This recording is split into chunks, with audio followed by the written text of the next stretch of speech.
আমি জাবির হুসাইনে সে আর বইয়া নসিহত করিয়ার ই পর্যন্ত আমার কাছে গ্যারান্টি না স্টেজ থাকিলে আমি জীবিত যাইতাম রে ভাই।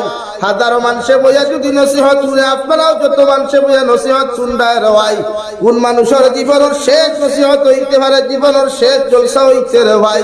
বিশ্ব নবী বলেন, দুনিয়ার উন্মত হল সরিষার দানা পরিমাণ ইমান খান্তা কমসে কম জমিন বানাও, নতুবা কবরে তোমার লগে কোনোদিন ভালো ব্যবহার করতো না। এখন আলহামদুলিল্লাহ মালাকুল মউতের ভাই কোন হালত কল দিবা তুমিও জানো না, আমিও জানি না। খাওয়ার হালত যদি আল্লাহ কল দিলা এক কামড় খাইবা, 2 নম্বর কামড় খাইতে পারতায় না। এরপরে উম্মতে মুহাম্মদী অহংকারী তকব্বুরি বড় মানুষ লইয়া জমিনে বেটাগিরি করেন। কত যুবকে নমাজ সারিয়া রোজা সারিয়া যুবকে কত ফুটানিয়ার বেটাগিরি করতে রওয়াই। একটা বার্তা কি চিন্তা লাগে না, মালাকুল মউতে তোমার আমার কোন সময় খানো জমিনের ভাই কল দিবা। তোমার মতো হাজারো যুবক ঘর থাকি বাইক লইয়া যায়, বিকালে আইতে সময় বাইকও পাওয়া যায় না, যুবকের লাশ পর্যন্ত পাওয়া যায় না রে ভাই। কত যুবক বাড়ি সারিয়া বিদেশের জমিনে যায়, আইতে সময় খালা ফেলেক লাগাইয়া বাক্সবন্দি করিয়া হাজারা যুবকের লাশ বাড়ি পর্যন্ত ঘুরাইয়া দেওয়া হয়। আল্লাহর রাতের কসম খাইয়া খুইয়ার ডবখার মুসলমান রাই পরিমাণ গুনাহ লইয়া যদি যাও, গোটা হুজাই ডিস্ট্রিক্টর মেসা বকল দিয়াও যদি তোমরা দোয়া করাও রে ভাই, আমি জাবির হুসাইন স্টেজে বইয়া কসম খাইয়া খুইয়ার আল্লাহ আলী মখলর দোয়ারে গ্রহণ করতেও পারে, না করতেও পারে, মগর তোমার আমার মতো মানুষের কবর দে আল্লাহ জাহান্নাম বানাইয়া দিবা। নাউযুবিল্লাহ। যত মানুষে বেটাগিরি খড্ডায় ফুটানি খড্ডায় অহংকারী আর তকব্বুরি জমিন খড্ডে রে ভাই, আল্লাহ টেকা দেওয়ার কারণে এতিমের হক মারিয়া খারায়, অসহায় মানুষের জুলুম অত্যাচার জমিন খড্ডে রে ভাই, আল্লাহ শক্তি দেওয়ার কারণে এতিমের মিসকিনরে জমিন কষ্ট দেয়, লাচারের উপরে জুলুম আর অত্যাচার খড্ডায়, আল্লাহ তোমার জনশক্তি দেওয়ার কারণে মানুষের জমিন দাবিয়া খারায়, পরির হক দাবিয়া খারায়, ভাইয়ের হক দাবিয়া খারায়।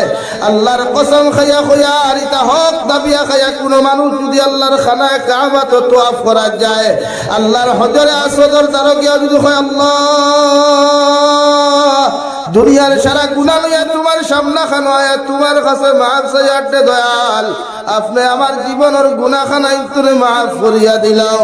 আল্লাহর নবী বলেন, দুনিয়ার সারা জিন্দেগির গুনাহ আল্লাহ মাফ দিলাও, মানুষের হকের গুনাহ কোনদিন আল্লাহ মাফ দিত না। এখন আলহামদুলিল্লাহ।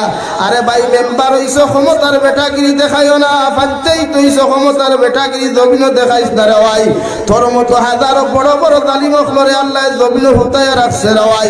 খবর লইয়া ফেরাউনের খবর লইয়া দেখ, দুনিয়ার পশু পাখি ডাকি লইয়া জীব জন্তু পর্যন্ত ফেরাউনের মতো জালিমরে নফরত আর ঘৃণা করল রে ভাই। আল্লাহর নবী মুহাম্মদুর রাসূলুল্লাহ সাল্লাল্লাহু তাআলা আলাইহি ওয়াসাল্লাম ফরমায়, পৃথিবীর কোন দরিদ্র মানুষের দুর্বল মানুষের উপরে যদি তুমি ক্ষমতার অপব্যবহার করো, কোন জাতির উপরে যদি ক্ষমতা দেখাও, বেটাগিরি দেখাও, জুলুম অত্যাচার জমিন খরচ রে ভাই, আল্লাহ তোমার মতো নাফরমানকে মাফ করিয়া দেওয়া তো দূরের কথা, মগর জাহান্নামের সার্টিফিকেটকে ফাটাইয়া দিব। নাউযুবিল্লাহ। আমি আপনার সামনে পড়িলাম কুরআনুল কারীমের 4 নম্বর পারার মধ্যে আমার আল্লাহ তাআলা বলেন, কুল্লু নাফসিন যায়িকাতুল মাউত। ও দুনিয়ার মানব জাতি হল, মানব সভ্যতা হল, আমি আল্লাহ খয়ার পৃথিবীর জমিনে যত জাত মখলুকাত রে আমি আল্লাহ সৃষ্টি করলাম, এরা দুনিয়ার জমিনে একদিন মৃত্যুর স্বাদ জমিন গ্রহণ করতে লাগবে রে ভাই। দুনিয়ার জমিন থাকি জাতি ধর্ম বর্ণ নির্বিশেষে থাকি লইয়া 18,000 মখলুকাত কম অথবা বেশি আমি আল্লাহ যত জাত না মখলুকাত সৃষ্টি করলাম, এরা জমিন থাকি মৃত্যুবরণ করিয়া বিদায় নিতে লাগবো।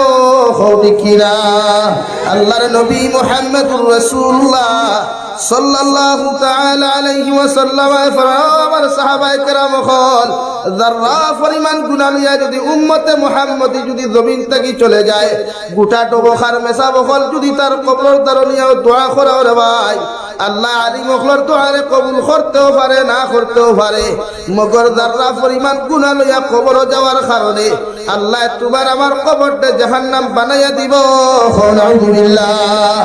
আর যদি কোনো মানুষের সরিষা দানা পরিমাণ ঈমান লইয়া যদি জমিন থেকে চলে যায়, আল্লাহর নবী মুহাম্মদুর রাসূলুল্লাহ সাল্লাল্লাহু তাআলা আলাইহি ওয়াসাল্লাম ফরমান, ও আমার উম্মত হল, দুনিয়ার কোনো মেসাবর দোয়ার প্রয়োজন হইতো না, আলিমের দোয়ার প্রয়োজন হইতো না, আল্লাহ সরিষার দানা পরিমাণ ঈমানের বাসায়া তোমারে দুনিয়ার থাকি 7 গুণ বড় জান্নাতের মালিক বানাইব। সুবহানাল্লাহ। আল্লাহ রাব্বুল আলামিন বলেন কুল্লু নাফসিন যায়িকাতুল মাউত ওয়া ইন্নামা তুওয়াফাউনা উজুরাকুম ইয়াওমাল কিয়ামাহ। নবী আপনি জানাইয়া দেন উম্মতে মুহাম্মদী জমিন থেকে বিদায় নেওয়ার পরে তার জীবনের শেষ ইতি কেন নাই। আমি আল্লাহ কর ওয়া ইন্নামা তুওয়াফাউনা উজুরাকুম ইয়াওমাল কিয়ামাহ। কিয়ামতের মাঠ পৃথিবীর জাতি ধর্ম বর্ণ নির্বিশেষে হয় জিন্নাত আর ইনসান জাতি আল্লাহর আদালতের মধ্যে সামনে গিয়ে হাজিরি দেওয়া লাগবে। কারণ পৃথিবীর মানুষে যত নাফরমানি খরক, যত নিমক হারামি খরক, যত কিচ্ছু খরক না কেন রে ভাই, আল্লাহর নবী মুহাম্মদুর রাসূলুল্লাহ সাল্লাল্লাহু তাআলা আলাইহি ওয়াসাল্লাম ফরমায় দুনিয়াত সামান্য গুনাহ করলে মানুষের সামনে মুখ দেখাইতে শরম পায়, লজ্জা পায় রে ভাই। অথচ উম্মতে মুহাম্মদী হাজারো গুনাহ করে, হাজারো নাফরমানি, হাজারো নিমকারামি জমিন করিলায় কিয়ামতের ময়দানে আল্লাহ যখন আদালত খান কায়েম করবে রে ভাই, ওই সবাই এখানে উম্মতে মুহাম্মদী কোন চেহারা খানটা লইয়া, কোন ফেস লইয়া, কোন ডিসপ্লে লইয়া তুমি আল্লাহর সামনে যাইবাই।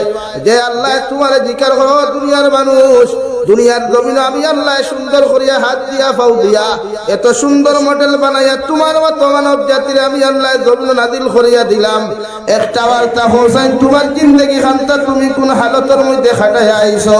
আল্লাহর নবী মুহাম্মদুর রাসূলুল্লাহ সাল্লাল্লাহু তাআলা আলাইহি ওয়াসাল্লাম ফরমায় যতক্ষণ পর্যন্ত উম্মতে মুহাম্মদী আল্লাহর আদালতে জবাব দিতে পারতো না রে ভাই, অতক্ষণ উম্মতরে আল্লাহ জান্নাত দিত না। এখন আউযু